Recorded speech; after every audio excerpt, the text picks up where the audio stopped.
everyone, and we are in the home stretch now of your 2022 BC Natural Resources Forum. I'm Kevin Brown to introduce your next panel, the Workforce of Tomorrow. I'm president of Kevin Brown Communications here in Prince George, Lheidli-T'enneh territory. Just before I jump in to tell you a little bit about the panel sponsor and introduce our moderator, as you know, or maybe you don't know, we are celebrating 19 years of the British Columbia Natural Resources Forum. And I've been around a few of those years helping our team at C3. What a fabulous group they are. Can you all at home in your offices give them a round of applause as we used to do at the Civic Center here in Prince George? So as we're starting to think about next year's forum, I would like your help, and you can help us out by providing some feedback to the team at C3. Remember the days when you would see me running around the Civic Center, ringing my bell, and trying to get everybody back into your seats? Well, of course, we had some audience feedback, and apparently that bell was, sounded a bit loud. So then, the next year, and this would be 5 or 6 years ago, I found some sleigh bells, Christmas bells, and we are thinking about next year already, as I said, and we would love your help. Should we have any bells at all? And if you do want bells, which would you like? The Christmas bells or the cowbell? It's up to you, audience and attendees, sponsors and exhibitors, to let us know what you think. In the meantime, please somebody tell me we're going to all gather at the Prince George Civic Center next year, and we can all energize our relationships. We have chiefs, we have industry leaders, government leaders, community leaders. We've got thinkers and investors and innovators. No wonder we all love the British Columbia Natural Resources Forum. So for this panel called the Workforce of Tomorrow, we're going to encourage you to submit questions. And if you have any questions throughout the presentation, please feel free to participate to the right or bottom of your video screen. But before I introduce our fabulous moderator for this panel, would you please cast your eyes to your screens, because we're going to see a brief video from our patron sponsor, Rio Tinto.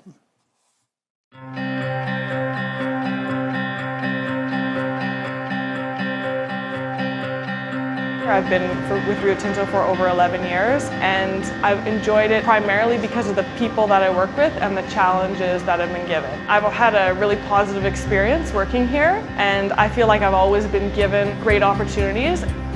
I'm in this role now, but I have an HR background, and I was still given the opportunity to go into an operations role and prove myself. I think that we can set an example for the rest of the world by showing that it is achievable to be competitive in business, but also be environmentally and socially responsible.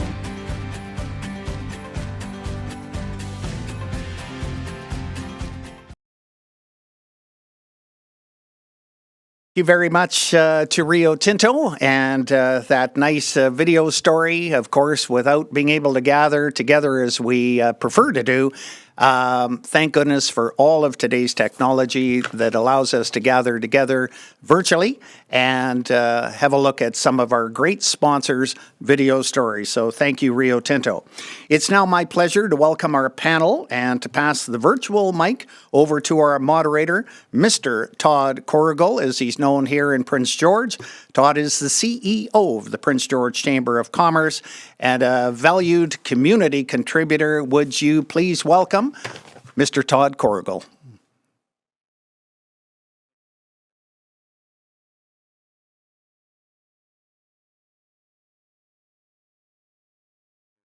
Couple of microphone technical difficulties, so apologies for that. My name is Todd Corrigall. I'm the CEO for the Prince George Chamber of Commerce, and I'm proud to be joining you today from the studios at Blake Productions here on the traditional territory of the Lheidli-T'enneh. You know, this is an incredibly important discussion, particularly as we talk about recovery from COVID-19. We talk about what the future looks like for our communities. We talk about how we push forward, and Sue Peisch touched on a number of these key issues and initiatives, and I'm really excited to dive into this with our panelists today. What we're seeing, certainly in Prince George, and I know across BC, is record low unemployment numbers, but that's also following a trend of reduced participation in the workforce. So, without wasting any more time, let's get to our panelists. We will introduce each and every one of you, and we're very excited to have you here with us today. And I'd like a couple quick opening remarks from everybody, and then we'll dive into the questions here. So, Paul, if we can start with you. Well, thank you, Todd, and thank you, C3. It's tough not to be able to see everybody as in past years, but I agree with Kevin that with much anticipation, I expect to see you all next year. Progressive Contractors Association of Canada is a Canada-wide organization representing construction employers in the construction industry, construction and maintenance. We have a focus on policy development and programs surrounding apprenticeship and labor relations. We also very much support the development of natural resources in an environmentally stewardly manner. The workforce topic, which is the case at hand, is extremely important to us, as it is probably job number one for our employers across Canada to find ways to buttress what for them is a dwindling workforce. There's a variety of reasons for that we'll probably unpack today. But the key is, how do we develop solutions to bolster more workers in our industry? And we have some definite ideas around that we'd love to explore with you today. So thank you, Todd, and back to you. Thanks so much, Paul. Appreciate you keeping that very, very brief. Mark, over to you. Well, thank you very much, Todd. Following Paul, I'll shorten my introduction as well. I acknowledge our office in Surrey is on the unceded territory of the Coast Salish peoples. Our union, LiUNA, has about 140,000 members across the country. I'm fortunate enough to be the manager of Western Canada. We have about 20,000 members in the 4 Western provinces. Here in British Columbia, we have now 8,500 members. And in the North specifically, we have over 1,000 active and retired members and over 2,000 members working as of today on Nano Tunnel, Canada LNG, Coastal GasLink Pipeline, Site C, etc. We're a very diversified union in many industries, but purpose of today, I'll be focusing on construction. And just a couple other points that our union in British Columbia, our local 1611, has grown from 6,200 members to over 8,500 members since COVID began. And we're very proud of that, but that really goes to the issue today is the workforce of tomorrow, because we have been in it now full speed for the last 2 years and beyond. What I hope to do is describe some of our strategies, recommend, in our opinion, some best practice models, and of course listen to the other speakers and contributors during the question period. So thank you very much. Appreciate being part of this. Thank you so much, Mark. Chris. Thanks, Todd. I appreciate the opportunity to join you here today. I send apologies from our Deputy Minister, Bobby Plecas, who at the last minute wasn't able to join the forum, but I know she was really looking forward to it. I'm joining you today from the traditional territories of the Lekwungen speaking people in Victoria, and where my portfolio is small business and economic development. And this topic is near and dear to the hearts of many of the stakeholders that I work with on a daily basis. And in my past life, I was in a previous role responsible for collective bargaining in the public sector. So it's very interesting to learn more about how the issues that face both the public sector and the private sector are quite similar, and how those two parts of our society can work together to develop strategies for recruiting and retaining staff in the years ahead. Fantastic. Thanks so much, Chris. Karen. Thanks. Thank you for inviting us, the Forestry Council, here today. I'm Karen Sorensen. I'm the Workforce Development Manager here at the BC First Nations Forestry Council. I'm very grateful to work out of our offices that are located at the Nanaimo First Nation on the beautiful waterfront in downtown Nanaimo. I manage the program areas here at the Forestry Council. I take my mandate from the BC First Nations Forestry Workforce Strategy that was launched in 2018. The workforce strategy is a result of extensive research, labor market data, and engagement with First Nations communities, Indigenous job seekers, BC forest sector representatives, and the province. The main call to action from the workforce strategy is to fill 2,000 new jobs by First Nations job seekers by 2031. We have several initiatives to support that call to action. We hopefully will be able to speak to some of those today on this panel. Forestry Connect is a BC First Nations Forestry Council initiative that supports the implementation of the workforce strategy. And the Forestry Council acts as a central hub to facilitate, recruit, promote, and connect Indigenous talent with forestry workforce opportunities such as jobs, education, and training. One of our long-standing programs underneath Forestry Connect in implementing the workforce strategy is the Indigenous Forestry Scholarship Program. Since it began in 2012, the program has supported 102 Indigenous students from 58 nations throughout the province. And this year, the program is supporting 35 students. We have industry partners. We have our founding partner with BC Timber Sales, and then it grew to BC Wildfire Service. Every year, we receive many more applications than seats and funding that are available. So I'm hoping to dive into that today, and it sounds like people have a need to increase their workforce, and we have a ready local available workforce to help fill that need. So I look forward to the discussions about talking about some of our other programs such as leadership and connecting Indigenous talent to forest sector opportunities. Thanks so much, Karen. Great segue into what's going to be the first question. But before we dive into that, just a reminder for everybody who's joining us, you can submit your questions through Whova, and we can see them in studio here, so we will pull from there as well. So off of Karen's introduction, Mark, I'm going to turn back to you here quickly. How can First Nations industry and government work together to build and enhance a vibrant, competitive marketplace for employers and employees?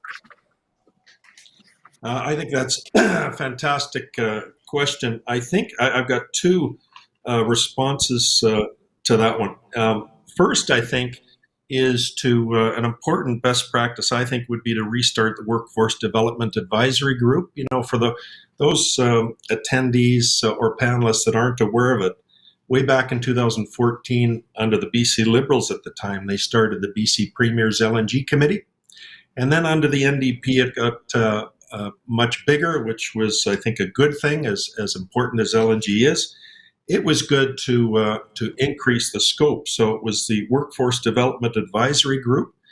And we did tremendous work. I was honored to be on it, both committees since 2014. Now, it stopped during COVID, and that made a lot of sense that had to happen. But I'm hoping it restarts because there were tremendous relationships and engagement that went on. There were obviously government owners, construction companies, service providers, Indigenous communities, leadership, and of course unions. And the key focus was what we're talking about today: workforce development. So I'm hoping that gets restarted. And then another best focus, very quickly, best focus practice is to hopefully have project labor agreements with private industry construction projects and community benefit agreements. I know it was talked about briefly earlier today.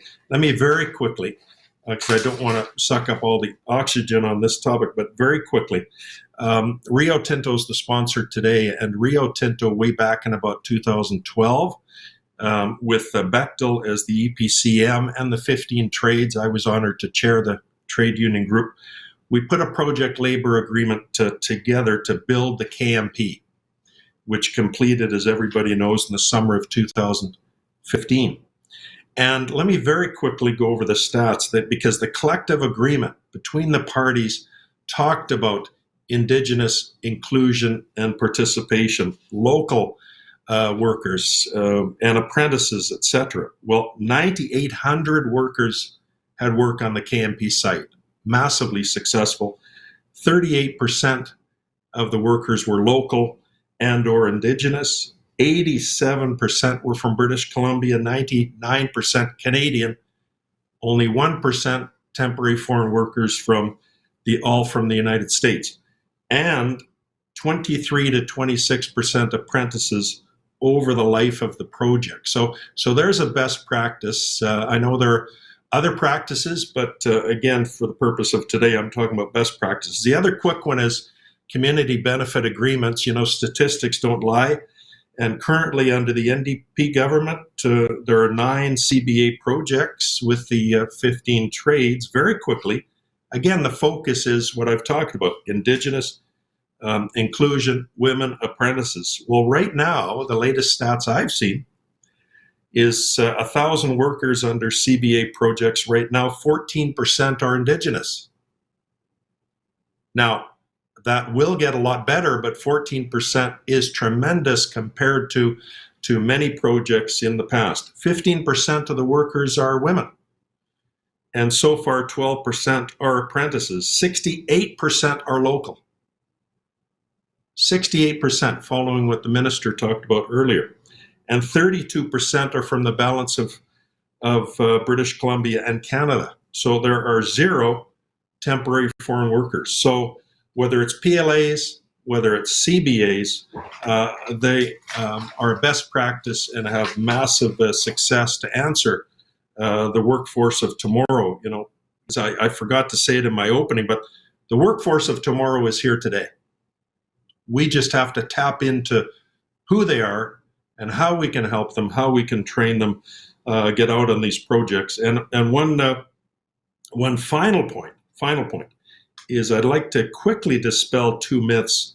All workers are able to fully participate under PLA or CBA projects. I just said at the interim, our local union in BC has let in an additional 23, or welcomed an additional 2,300 members into membership, people into membership since COVID started. So it is open to all workers, and it's also open to every single company to bid, regardless of their status. They just have to follow the PLA or CBA. So I think I've probably gone on too long on this topic, but I really do think it's a way that the parties can all work together. Let's get this workforce advisory group started again, and hopefully PLAs and more CBAs. Thank you very much. Thanks, Todd. Thanks, Mark. And I'm going to turn to you here quickly, Chris. We'll talk about DRIPA a little bit later and the implementation of that. From government's perspective, where's the bridge between all sides on this? Well, and thanks, Mark, for the plug for WDAG. I'll certainly take that message back after this. I know we've got some more work to do there. You know, when I think about this question, I think about the work that we're doing with Indigenous communities and with industry to, you know, to really build those linkages and strengthen those economic opportunities for people. And as you may be aware, we've got a new economic plan that will be released by Minister Kahlon in the near future. And that economic plan will, in large part, look to build those opportunities out. And really, we've been hearing, as we've been doing the work to build that plan, a lot from nations and local communities about how they can play a role, about how their community members can play a role, and what tools are still needed to foster those opportunities. And we know that without building those relationships and without doing that work, we're not going to be successful in achieving those goals of an inclusive and sustainable future economy. Definitely agree with Mark's comment that the workers of tomorrow are here today. It's just about enabling them and giving them the tools they need, those people, those young people, to participate in the years ahead. Great, thanks, Chris. And I know we're going to talk in a little bit. I know Paul has some interesting information around getting people engaged in the workforce. But Karen from the First Nations Forestry Council, interested in your perspectives. From the Forestry Council's perspective, it is all about getting the supports in place for training and education and having the capacity to support more students, because that's really our limiting factor at the Forestry Council. We have such a great interest and such amazing students that are a part of the Indigenous Forestry Scholarship Program, from entry-level jobs where when they first come to learn about our program, whether it's through one of our career fairs or through another student, where they really don't have any idea what a career in forestry looks like, and they start. And through the mentorship program, they really learn that there's many career pathways that are really interesting, that allow our Indigenous students throughout the province to stay and work in their communities or make a large impact across the province. So the students, we see time and time again these amazing success stories from our students that we try to share all the time. And it really does come down to the support system that we're fortunate with. The 35 students that we are able to support right now, we can support them really well with our internal mentors that we have on our team, as well as the mentors at the university and colleges, or the training providers, as well as we work with all of the First Nations communities throughout the province to make sure that we connect students with mentors in their own communities, and then ultimately the career pathway mentor at the employer level. So it really is about investing in the workforce of today for the workforce of tomorrow. So I think I'm just repeating and agreeing with that same sentiment as the other speakers, is investing in today really is what we need to put more students through, because like I said, our students they start out very entry level, and now we're very proud to say that we have master's students in business, we have a student in PhD working on economic development, and so it's pretty exciting. Yeah, thanks so much, Karen. And there are a lot of parallels on the training and development side of this. And Paul, part of the other side to this question is that training and development, and how do we make sure that we're building the right people coming out of those programs. Maybe you can parallel this question and speak to a little bit about what the trades programs looks like and how we're really benefiting those sectors. Thanks, Todd. I just quickly referring to the earlier question, I just want to reinforce a couple of themes. One of them is what I would call getting the right people on the bus, or the right organizations. I think that consultation is critical as a second theme, that the appropriate level of discussion around how to do these things and what the purpose is critical. And you have to do that with the right stakeholders. And that includes the range of different union organizations, whether the building trade organizations or alternative progressive unions like CLAC, construction associations ranging from the building trade sector, the progressive sector, which we occupy, to the non-union sector. So I think the right people on the bus doing the proper level of consultation. And thirdly, that there be a strong commitment to collaboration, that we want to work on these things together. And then ironically, through that, you get the competition, which I think is the kind of the engine, or the laboratory for success. If you have competition, you're driving better outcomes. The specific question that you asked me, Todd, has to do, in my mind, with how we approach the whole issue of trades training beginning early in individuals' lives. What I mean by that is in the educational system in grade school and high school. The sense that we have is that we need to do a better job in our educational systems of providing opportunities to educate parents and students about opportunities in construction and maintenance trades. I speak specifically of those. There's other sectors like forestry and mining, but the analogy stays the same, which is recognizing that working in the trades is not a second or class B option. It's as meritorious, or what we call parity of esteem. It's as worthy as being a professional in the tech sector, or a professional in the medical or legal industry. And other jurisdictions like Germany have done a much better job of educating the population that to be a tradesperson is as valuable to the marketplace as those professions. And that's the first thing we need to do, is start early to educate parents and young people about opportunities, to change the conversation about how we treat the trades. And then finally, that we get going early, that in many jurisdictions, individuals will have a trades certificate by the time they graduate from high school, which sets them up for tremendous success, because they don't have to ask all the questions that we do in our country, which is typically around age 21 for a trades completion. If you can have that trades certificate in your pocket by the time you graduate from high school, the world is your oyster. And so those are some of the key themes that we talk about, and I'd be happy to talk about them some more in the HUVA questions. Great, thanks so much, Paul. We sort of talk about all these new and emerging industries, and our resources have been some of the most innovative industries throughout the years, and particularly through COVID. Some of it forced and some of it not. How do we reconcile with all the innovation that's going on? Jobs obviously get consumed by innovation in some aspects. How do we make sure that we're producing those workers of the future that are working within those technologies that are also driving for more innovation and more change? And maybe Chris, we'll start with you.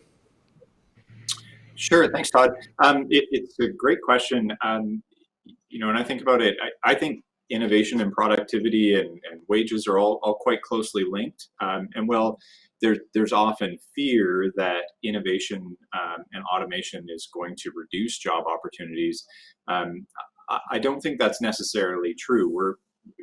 Those innovations are maybe filling the role for some of those more frontline jobs that are more easily automated, but they create more jobs on the other side in those kind of clean green areas and in the natural resources sector, and we know that that is happening, and that the natural resources sector is a leader in those areas.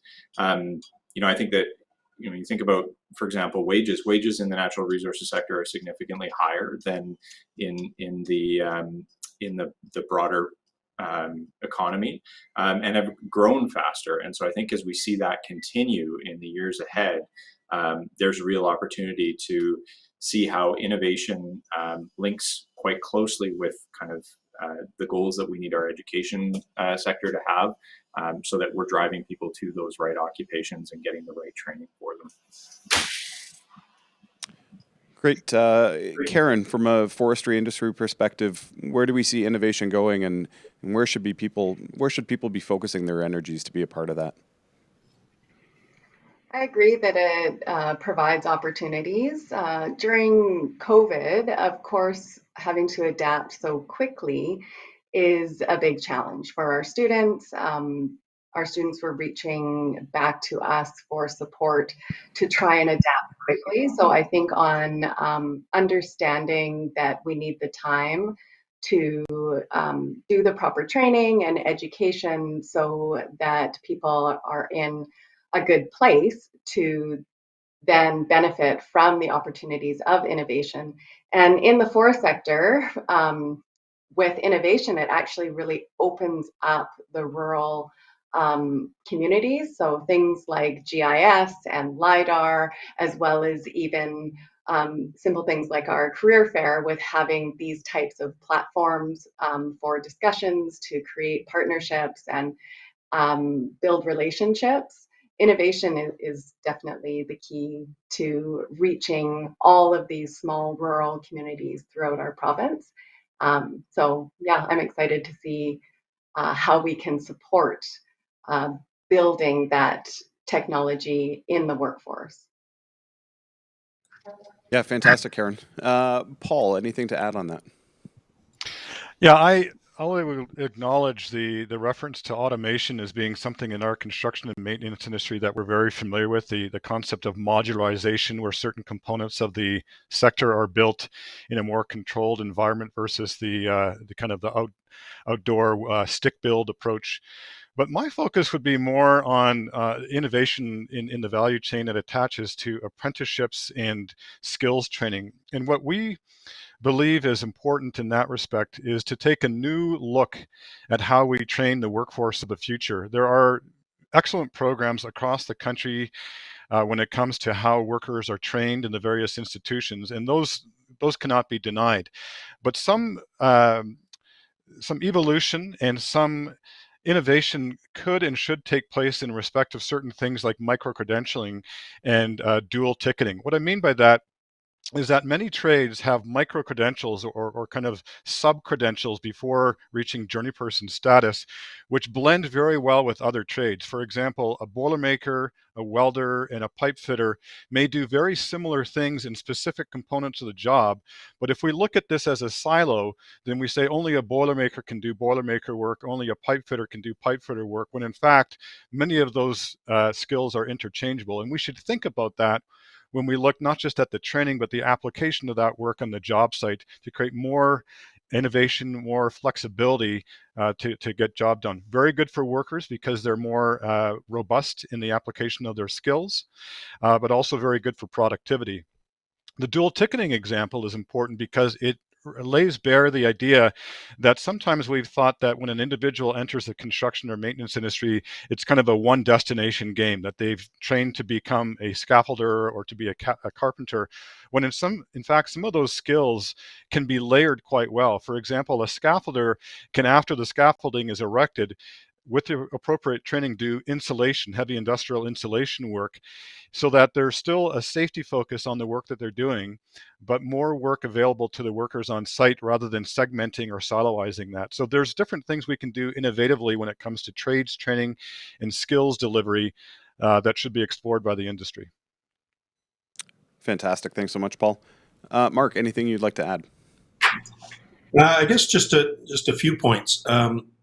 I think you can put this statement into any of the questions we're asked and probably will be asked. It's whether we believe in practice that's okay or practice that's best practice. And from the building trades perspective, we believe in best practice, which is the most fulsome type of apprenticeship training in the industry that trains women and men to work on a variety of construction jobs and a variety of tasks within their craft. The worst thing is if a worker ends up beholden to one type of work and one type of task within the craft. They need the fulsome, full apprenticeship training, and that's what we believe in. I was thinking about Todd in anticipation of the question.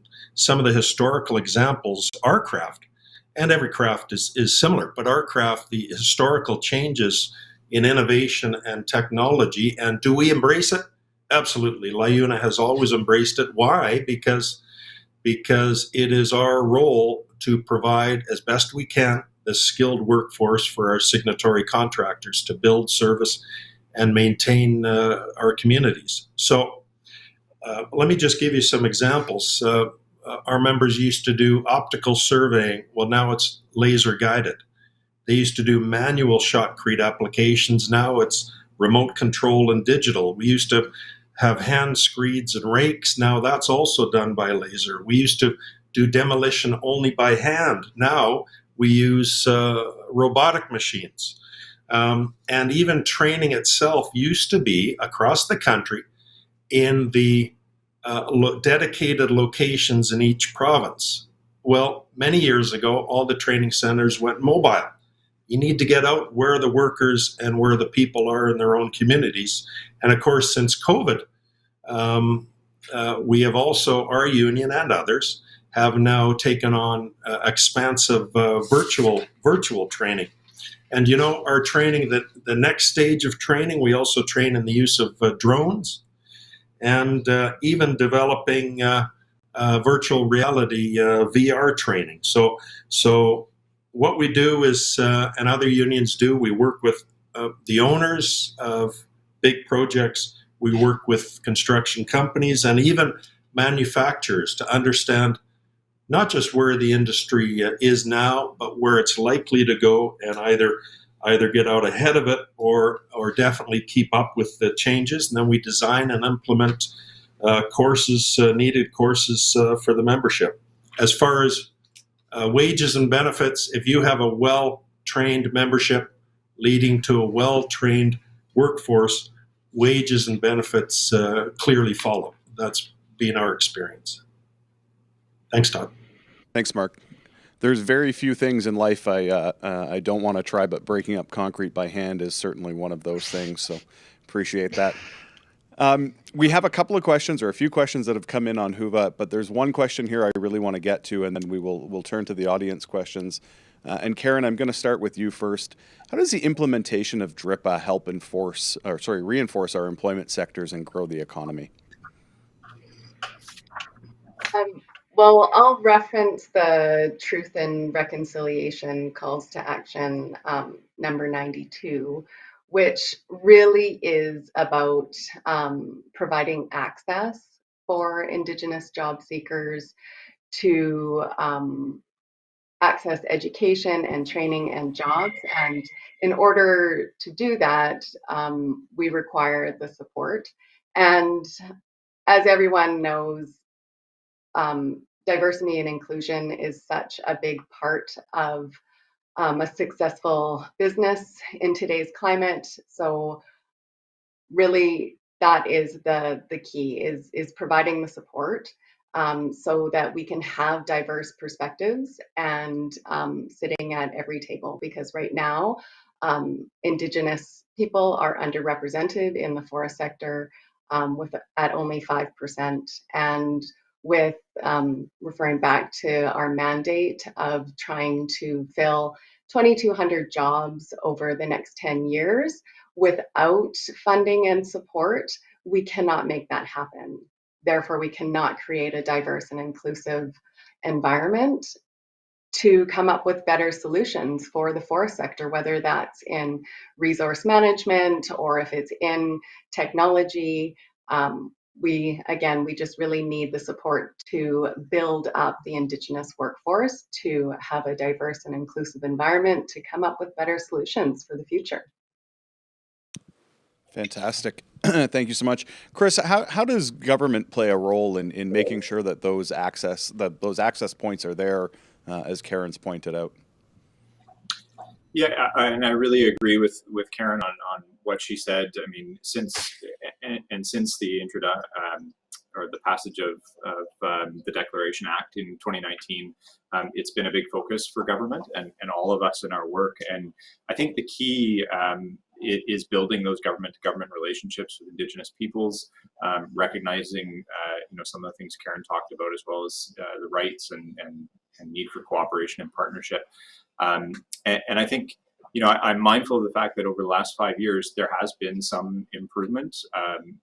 Employment for Indigenous peoples has risen and at a faster rate than the general employment rate over the same period.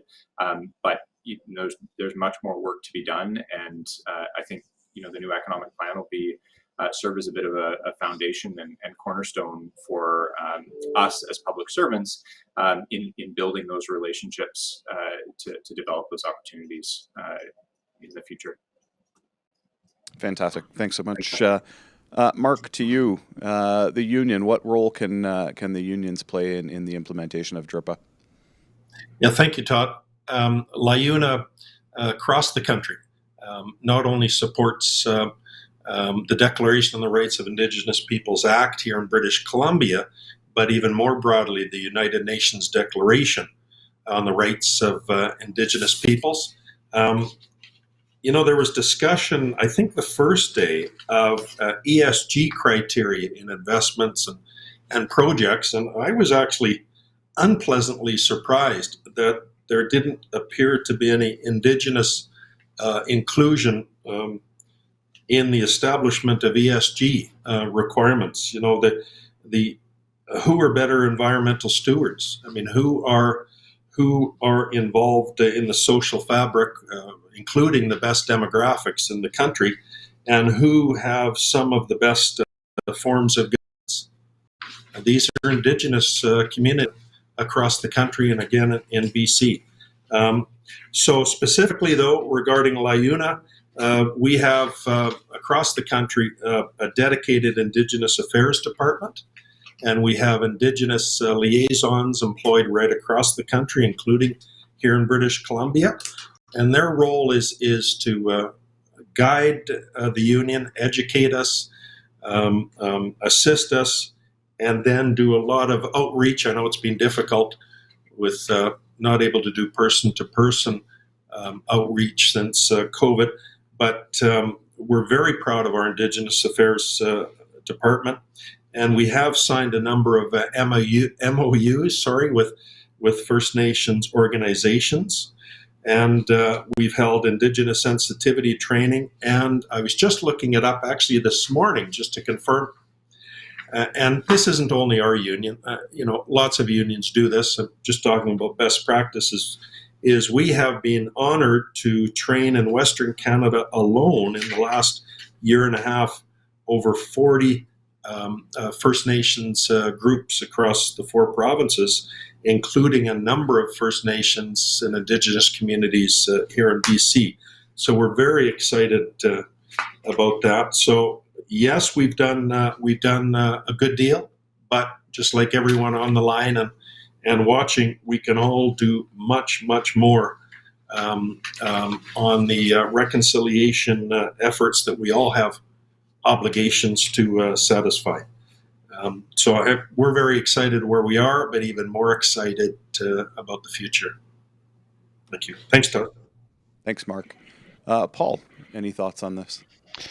Yeah, I'll be fairly candid and recognize the appropriate role of regulation. I think with DRIPA, we see the first in Canada of an important step forward to create a legislative or a regulatory platform upon which better work is done in respect of Indigenous involvement and Indigenous engagement. I think there's another side to the coin that if we don't get that right, we miss something, and that's the collaboration side, or what I'd even call the philosophical side, which is if we are simply following rules or regulations, we're missing something. I think there needs to be a philosophical commitment by the stakeholders, whether construction companies like those I represent, unions, other stakeholders in the industry, to have fundamental goodwill in this respect. To even prior to DRIPA showing up in our landscape, to have the mindset to understand that Indigenous people are our partners, and that there is a recognition that we are not in a position to structure this in a hierarchy, but in a position of equals. Here's some examples. Our companies that I represent began many years ago by hiring Indigenous peoples on a sort of a quota or requirement system. That evolved correctly to the modern day, where there are actually Indigenous-owned subsidiaries of our companies within the larger corporation. And to me, that is an important evolution where there are joint ventures, there are, as Mark said, there are MOUs, there are genuine business structures that are created that provide opportunities that are Indigenous-led rather than kind of granted to Indigenous people as part of a mere act of regulation. So I think there's two sides. The regulation's important, but the philosophical commitment is very important if we really want to get together and collaborate to make change. Yeah, great points. Thanks so much, Paul. I'm going to turn to Huva here because I think we've got a few rapid fire questions and we're fast running out of time, and I'd like some closing thoughts from everybody. Sorry. So the first question here is from Ron. How would the panel suggest we have a training and job placement connected so people see the training results in actual employment that is consistent and not cyclical in nature, so that a person can actually finish their trade to journey person level in a reasonable amount of time. I'm going to turn to whoever would like to take this. Yep. Well, I can start off the discussion if you want, Todd. Please, go for it. Yeah, well, I think that's an excellent question. What we experienced, let's say, a decade or two ago, is training. Training is good, but training, like the question just posed to us, training needs to be the best practice is to have training connected to a job. And then you connect enough jobs together, you have a career. So the good news coming out of this conference and before this conference, there is so much work in the North, especially, and we're going to need so many additional workers. There is no doubt that more training can be done that actually lead to jobs. Again, whether it's the Camano Tunnel, Canada LNG, Coastal GasLink Pipeline, Site C, there are all these projects and many, many others in the northern area. So it's about understanding where the work is and where the work will be. It's about connecting with Indigenous and other communities, and it's getting training in a timely fashion. And getting rid of those hurdles and barriers and obstacles for people so they can get a job at the end of it. That's what we're committed to do, and other trades are committed to do. Thanks, Mark. Any other panelists have thoughts on that? Sure, I'll jump in. I want to go back to something that Mark said earlier. I think it's an important point about that training should be viewed not just as a sort of a stationary thing, but as a mobile thing. We have to respect, particularly in BC, with the broad geographic expanse, that we have to bring training to communities rather than asking communities to come to training. So I think Mark nailed it with that one. I also think that we need to reimagine how training is done. One of the challenges that many apprentices have as they move through the system is this kind of herky-jerky approach where they work for a few months, then they have to stop working, and then they do apprenticeship for a few months. And that's not categorically wrong. It just may not be the approach that all individuals that kind of adhere to.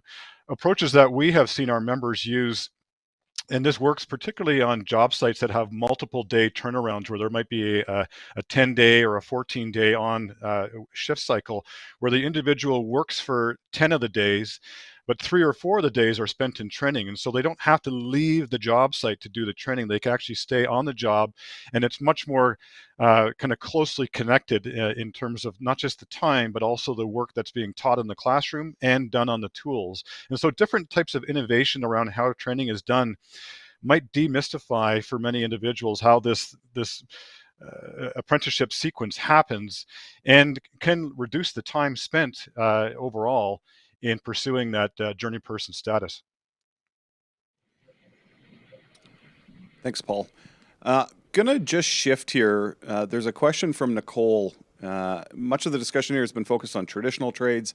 Is there an area where industry sees the jobs of the future in the resource sector?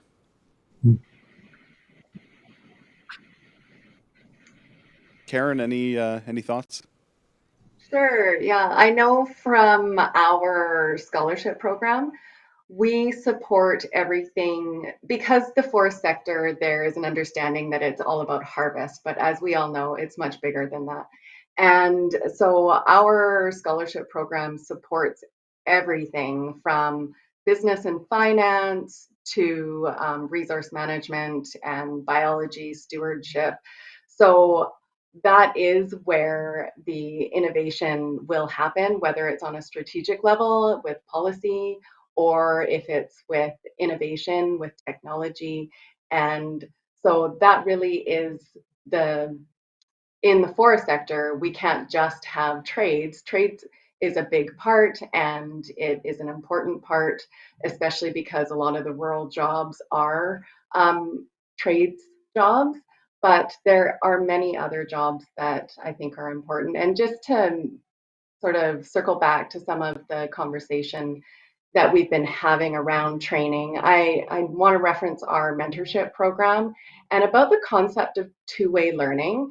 So it's not all about information being handed down from an expert down to the student. It's also about what the student can bring to the workplace or to the school, around that concept of being flexible, of what is good training, what is good education. Is the colonial approach of a traditional education system the best? Should it be more flexible? How can it be more flexible? How can it include culture and different perspectives into training? And I think, again, the more you can bring different perspectives to the table, the more interesting the solutions will be for innovation and approach to solutions. So, and for our organization, we aren't going with the minimum standard. Our scholarship program is 50% women, 50% men, which we're very proud of. And so all of our initiatives are about diversity and inclusion and two-way learning. And I really think that is what innovation is about. Yeah, thanks so much for that, Karen. What a thoughtful response, and certainly appreciate those perspectives. I'd like to give everyone at least 30 seconds here for some wrap-up comments. Lots of ground has been covered today. We've heard that the workforce of tomorrow is here today. We need to do a better job of training them and getting them prepared. There's a lot of engagement, there's a lot of collaboration, and there's a lot of partnership that's required. So Karen, any final thoughts? Well, I think I gave a good wrap up with that last comment, but I'll just say again that we have so many great people reaching out to be trained, and I've just asked everybody watching today to reach back to the Forestry Council to engage with us so that we can help you engage with the communities throughout the province and help you find a student.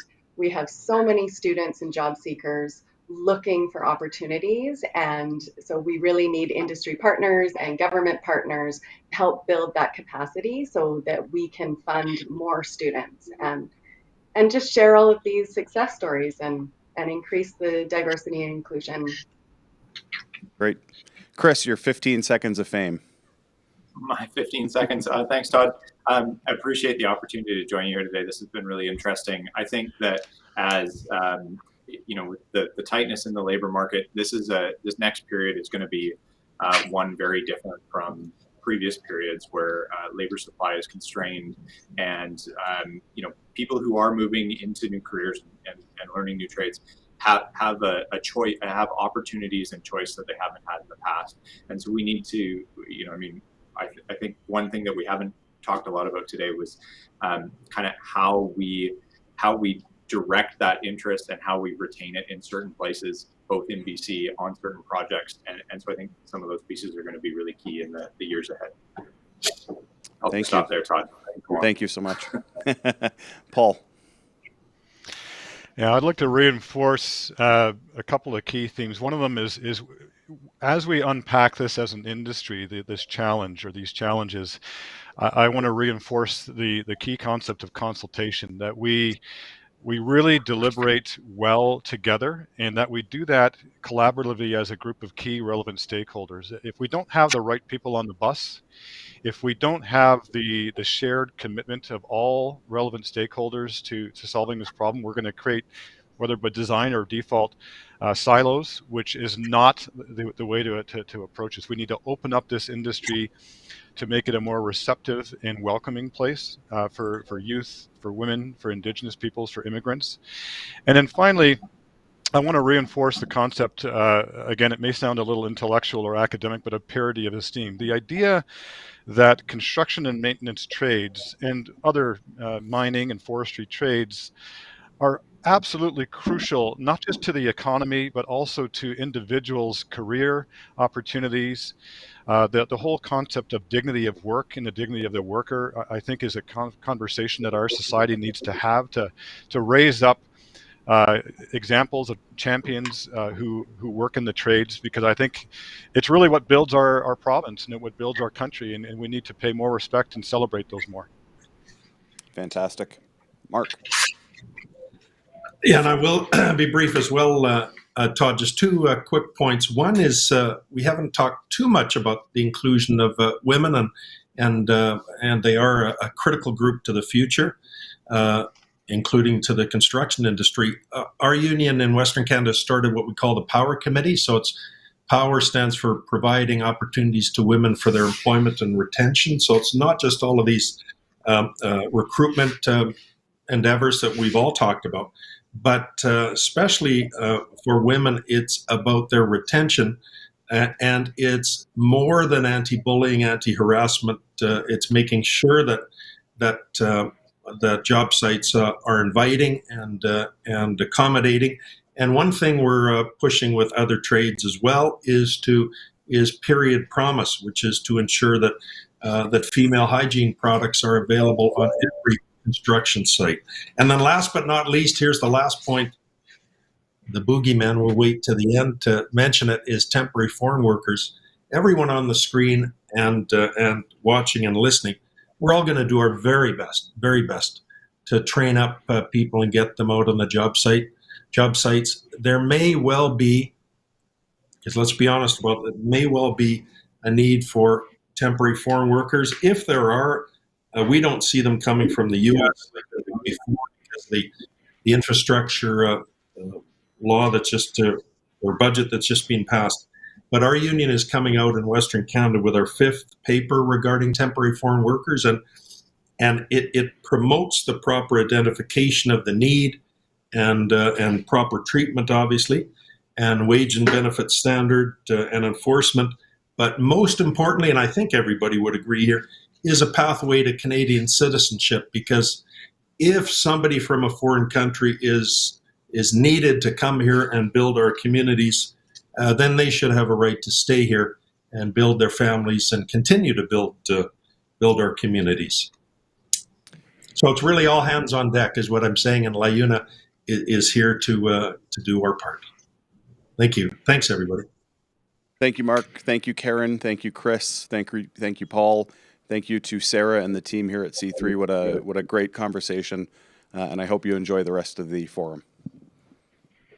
Thank you. Thank you. Thanks, Todd.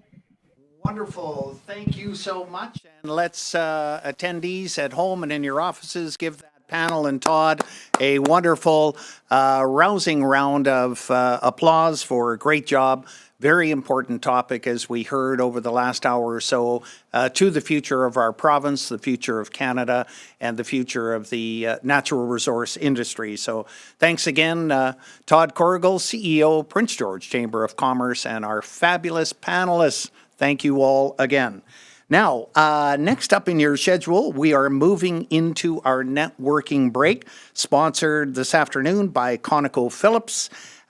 You'll have a little break time until 2 o'clock, and we invite you to join the participating sponsors and exhibitors in their virtual networking rooms. You can do so by visiting the community tab, and from there selecting the virtual meetups that you would like to participate in.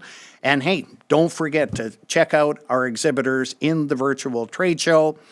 Thank you, everyone, for joining us this morning and throughout today, day 3 of your 2022 BC Natural Resources Forum. You, of course, will all want to be back here at 2 o'clock for the next keynote presentation from the Honourable Rob Fleming, BC's Minister of Transportation and Infrastructure. But before you go, I know we don't make a big deal of BC Natural Resources Forum news, but I have some news to share with you. I had asked you prior to introducing Todd and his panel whether or not you would like to hear bells in the Prince George Conference and Civic Centre next year, when I'm going out on a limb here, I'm going to say we're going to be able to meet together. And guess what? You responded. And we at C3 and the Natural Resources Forum, thank you very much. As of about 10 minutes ago, 83 of you had taken time to give us your opinion. And I'm pleased to report that 16 of the 83 of you said, don't bring back the bells, please, no more bells. We can get on with life without the bells. 15 of you said you really like the sleigh bells. And of course, who doesn't love the sleigh bells? But are you ready for this? Are you sitting down? 52, count them, 52 of the 83 who voted said next year they want to hear and see the cowbell. So I don't know what that means for Sarah Weber and her team at C3 in terms, that's a tough decision they've got to make, but the good news is they have another year to make it. So we'll just leave that important topic with the C3 team. Whether you see the bells next year or not, hey, you're going to have to come to Prince George, British Columbia, Canada, Lheidli-T'enneh, First Nations territory to find out the answer to the question, will the bell be back for the 20th anniversary British Columbia Natural Resources Forum? With that, we invite you all to enjoy your networking break, and then Minister Rob Fleming, will be back here at 2 o'clock sharp. Thanks, everyone, for joining us again this year, and enjoy your break.